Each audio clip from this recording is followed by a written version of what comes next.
Let God deal with you. Some few minutes. Let God deal with you.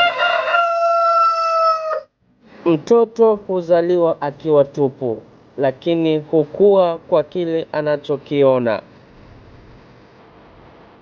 Hata wahenga walisema, mtoto umleavyo ndivyo akuavyo. Malezi si chakula tu, ni muda, ni maneno, ni mfano na ni vitendo kutoka kwa wazazi wake. Mtoto anaelelewa na wazazi, kujifunza heshima kabla ya elimu. Si tu kutoka kwa malezi ya mama, hata malezi ya baba humkuza mtoto katika maadili mazuri.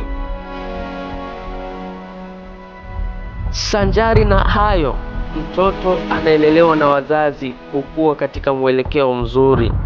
Ni kama meli inavyoongozwa na nahodha, hufika salama safari yake bila tatizo, lakini inapokosa nahodha huzama katika maji.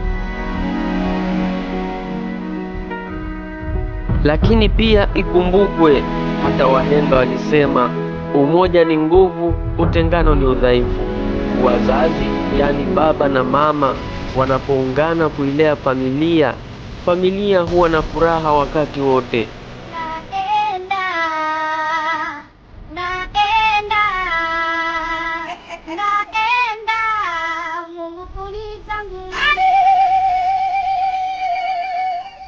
Yote 9 ila 10.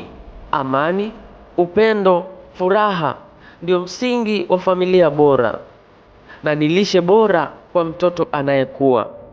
Ifahamike tu, kulea mtoto si kazi ya bahati, ni jukumu la wazazi wote.